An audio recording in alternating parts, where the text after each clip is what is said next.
Hello everybody, this is going to be one of two videos that I'm making. I went over why I thought Trump was going to win the White House last video, and I predicted that he would win all swing states.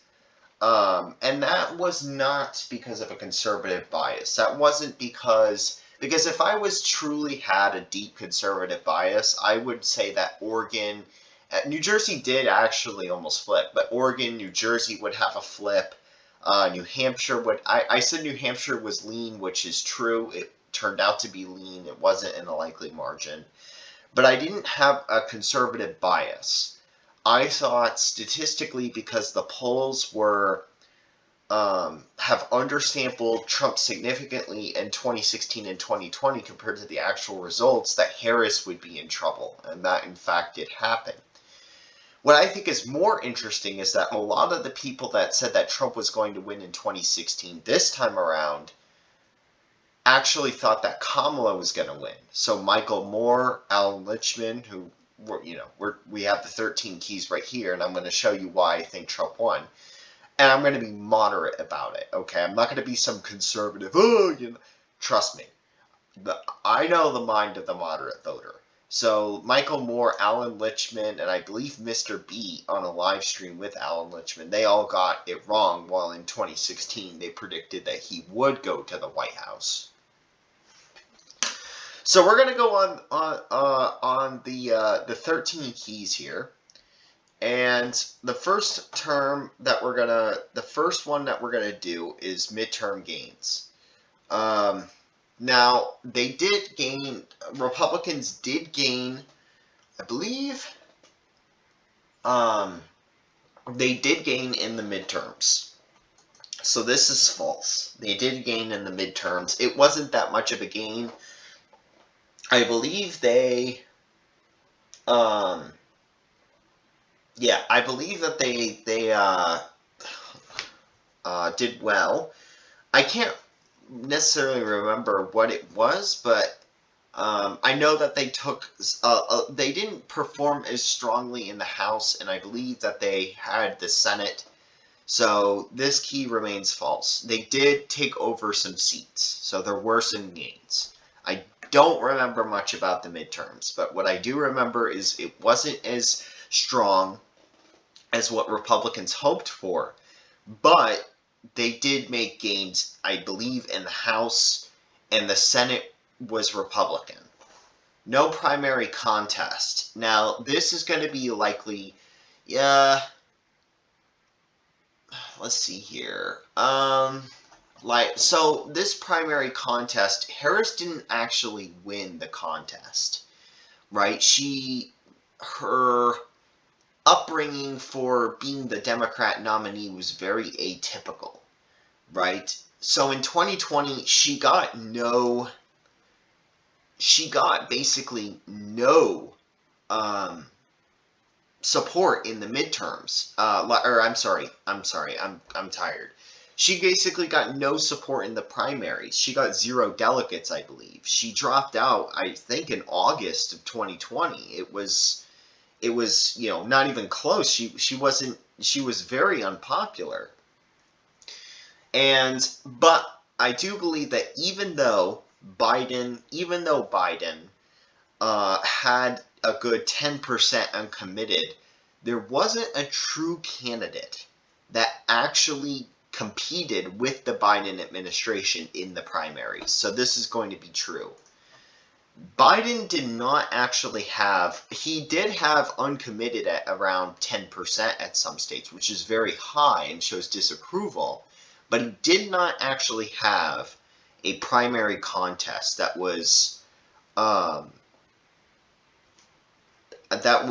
threatening, his nomination as the Democrat nominee, as the incumbent, and Harris was along on that ticket. So the best we can assert from this is that this key is true.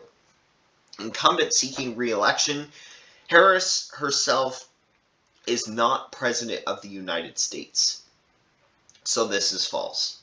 So so far this is what, Allan, so far Lichtman and I are on good tracks. No third party. So RFK, for a little while, they thought that he was going to maybe harm Biden's chances. And then he started going for Trump. Um, and then he dropped out. And his Trump got a boost in the polls. And there was no third party threat during this election cycle because RFK dropped out. He was going to take away more voters from Trump, although initially they thought that he was going to take away more votes from Biden. But yeah, RFK dropped out, so this is going to be true. Strong short-term economy. Now this is one of the keys. This is the first of two keys where I think Allan Lichtman was wrong. So short-term economy. So we did have some negative GDP growth quarters. In particular, we still had you can blame COVID if you want, right? You can blame COVID for all of the economic problems, but the mind of the average voter is that short-term inflation has gone up, right? It took quite a while to deal with COVID-related economy issues for this administration, right? It's harder to afford groceries now than it was. We've had negative GDP growth. We've had some struggling short-term job growths just this October. Now keep in mind this was before the election. We've had some times where really we've seen struggles with the short-term economy. Like I said, inflation, some jobs at times, job reports were pretty weak at times. COVID response took a while. You can say under the Trump administration that the COVID economy was bad, but also under the Biden administration it was also bad, and it hasn't seemed like it recovered. And also we have interest rates that are extremely high right now, and the housing market is dead because of it. So this key is false as it could be. Now, this is where I'm going to be moderate, right? I'm not going to be some conservative, oh, the economy is the worst it's ever been in all of history, right? I'm not going to be a conservative bias. What I'm saying, though, is that the majority of the American public believed that during the short-term economy under Biden, that it was weak. That was part of the reason why he had 10% uncommitted in the primaries, which, I mean, it's still significant. There was no third-party contest, right? But it's still rather significant to see that, right? We've had many Americans think that we've been in a recession. And this is another thing, is that although Allan says that we haven't had a recession and that the economy is good, the problem is that there is a perception among Americans, and these are moderates too. Now, the hardcore Bidenomics people, fans, they're not going to see it, right?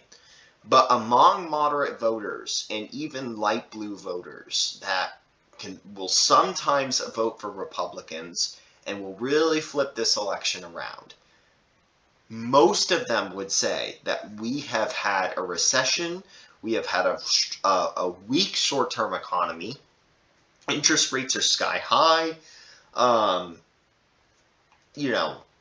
jobs reports are kind of struggling, inflation is out of control, and shrinkflation is definitely a thing. So, and we've had gas prices go up for a while.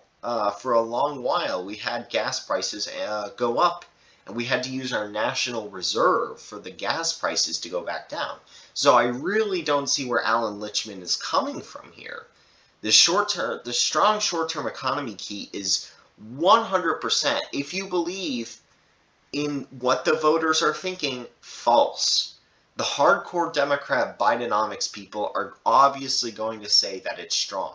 But the majority of moderates, light leftists even, and Republicans are all going to say that it is false, and that's going to be enough to turn around this key. Strong long-term economy, I think, is true on the other hand.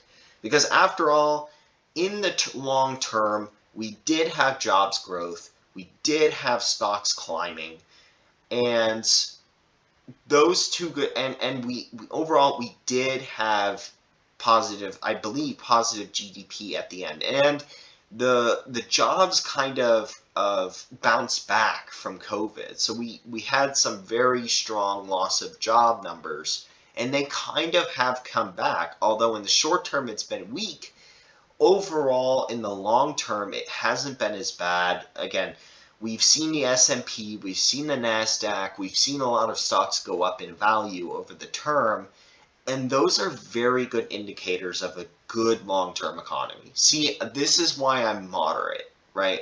Like, this is why I'm being as moderate as possible. I do think that we did have a strong long-term economy, right? The S&P and NASDAQ didn't tumble. You know what I'm saying? They didn't tumble.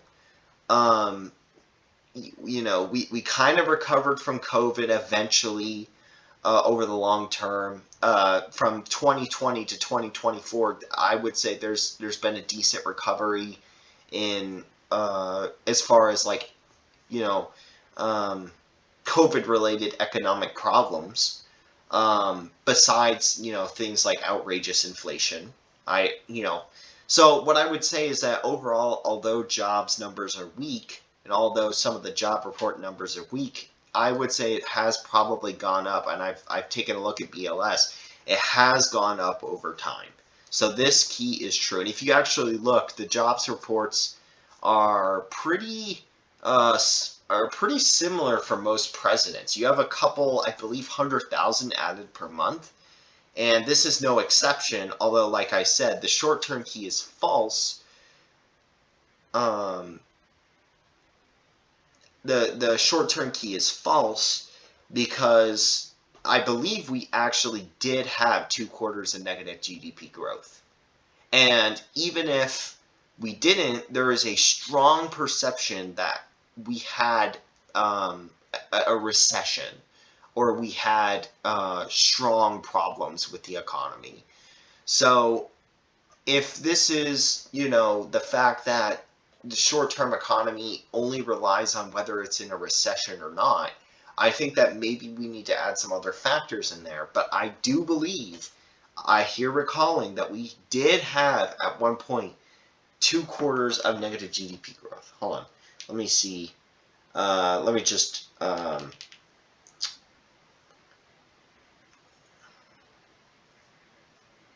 let me see here. So yes. So yes, we did. We did have 2 quarters of negative GDP growth. We had one in 22, and we had one in 23. Now these weren't significant, but they are enough to be a recession. So yeah, we did actually have 2 quarters. It wasn't by a lot, but combined with the inflation and the definition, we did have it. Okay, moving on. Major policy change. This is certainly true, right? For the Democrats and the moderates that elected Biden because they liked his changes, this is certainly true. Day one, he's been signing executive actions that have just been unbelievable amounts for his agenda, for the Democrat agenda, which he was elected on. Now, immigration, you can argue he's been weak on. Economy, he hasn't really done anything. But with his Green New Deal and with his kind of his economic stimulus packages, the CHIPS Act, I would say that there has been major policy change. This is just me being as moderate as possible. He hasn't been focusing on what Republicans more want to see of, but he has been doing things that Democrats like. And I believe he has been expanding programs. So this key is true. No social unrest. This is the second key where it's false. The second key where I think this is false is social unrest. So social unrest, right? Essentially, here's the problem, right? Because some people are going to say, oh, Trump was almost assassinated and that was social unrest. I don't believe it was social unrest. At least not tied to Biden and Harris. They were a little bit with the security detail and how they were kind of tied into it. But the reason why I put this key false is because of the Israel-Palestine protests. Now, there have been, I mean, all across, now I know this isn't like the BLM riots, right? They're not destroying property. But all across colleges, Gen Zs, millennials in particular, they have been I would say more Gen Zs, the youngest and most impressionable demographic, Gen Z, especially one that, has been quite traditionally left. The left Gen Zers, the problem is they turned on the Biden administration because they think that they're funding genocide in Israel, right? And whether you believe that to be true or not, the fact of the matter is that this is a large demographic that Biden relied on. Democrats rely on young voters, right? And so what actually happened is two groups of people in the United States. We have radical left and we have leftist moderates. Probably did not turn out for Harris because she was tied to the Biden-Harris administration, which has been getting criticism over Israel and funding it. So, my bad. So, yes, I would say that this is definitely false because a lot of moderate leftists that want to see, first of all, there are leftists that support Israel, and Harris has been sending out mixed messages of we're going to advocate for Palestine's rights or whatever, as to she's siding with Palestine. But the main problem is that the far leftists, the far left, and some of the leftists themselves have basically turned against the Biden administration because of funding of Israel. And the protests have been widespread all across college campuses and at the DNC. So I do not know how this has been labeled true. I do not see it. Okay, next, no scandal. Now, I know what you're thinking, right? Biden-Harris had a bunch of scandals, and that's true. We do have a bunch of scandals in each administration, right? There are scandals that seem to come out of every modern administration. But let's be honest, when people were heading to the polls, and nobody's been talking about this on news, not even conservatives, they're not talking about Hunter Biden's laptop or Biden's daughter's journal, right? And they're certainly not tying that individual things to Harris, right? And even if it was Biden, I would still label this true because there's no actual huge scandal that's sticking, right? What we've seen on YouTube and what we've seen with celebrities, especially what I've seen, because I can speak for this key, is that unless something is very, very severe, it will not stick. People will move on, and it will almost seem like as nothing has ever happened. A great example of this is the Mr. Beast, Logan Paul, KSI drama. All three of these individuals, I think Logan Paul and KSI, maybe not Mr. Beast, both of these individuals, and even Mr. Beast to a point, I mean, he's still getting millions of views and thousands of positive comments. All three of these motherfuckers have gotten into some pretty severe scandals before. And the haters basically went away, and they were left with their supportive audience, and they were almost unaffected at all by actual, scandals. So I can speak for the celebrity world that this key definitely, for at least when applied to Biden, is true. There was no scandal that was on the voters' minds, right? Unless there is a Monica Lewinsky or EDP equivalent thing, it's not going to stick. Okay, no foreign or military failure. This is false because of Afghanistan. Afghanistan was one of the worst executions. And get this. This was the reason why the Biden approval rating actually dipped below and became more unfavorable than favorable as a president. It was, and I know this because I was looking at it. This exact reason was why Biden was very unpopular. And Harris is kind of tied to this administration, and she has not distanced herself from the Afghanistan administration failure. So this key is definitely 100% false. Afghanistan was a complete disaster. Now, there has been a military success that has been widely popular among Democrats, independents, and even some Republicans up until a point where funding got kind of, messy and controversial. Like, why aren't we funding this country? Which is the military success. Ukraine was a military success, right? They did take some rather strong actions against Ukraine, against Russia, threatening NATO. They did kind of take some actions. They funded them. It was very popular, and I believe it had bipartisan support until a point where Republicans said you're overspending. It was vastly popular among independents and Democrats. So this key is absolutely 100% true. Charismatic incumbent? Absolutely 100% not. Harris is not a national hero. In order to fill this key, you have to be a national hero. And with that 2020 primary performance, there is absolutely 100% no way that she's a national hero. And this is where my conservative bias is going to come in. Or I'm sorry, not conservative bias. Here's where my moderate bias stays, which is that Trump is not a national hero. He's not equivalent to Ronald Reagan. He's not equivalent to JFK. He's not equivalent to George Washington. He's not equivalent to, I would even say Barack Obama was kind of a national hero in 2008. I mean, he won by a landslide. He was extremely popular.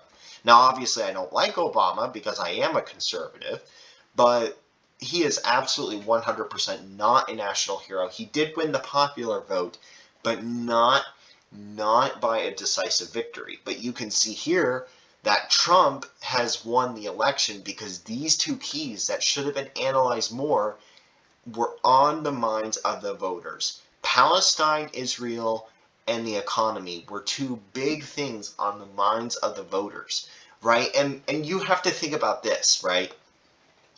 The people that don't show up to the polls because of Palestine, Israel, they're not going to vote for Trump. They're just not going to vote for Harris. And so her totals will be under what Trump's Republican base, based on these other keys, are going to be amped up by, right? So she's losing votes, but he's not gaining any. But his support is going to be higher because she's not getting those votes. She's not at her full potential, right? And so this is why you're going to see the Israel-Palestine conflict as not such a big deal, but also you're going to see the Israel-Palestine conflict going over, I'm voting because of foreign policy. So this is my keys. These are my keys. Thank you.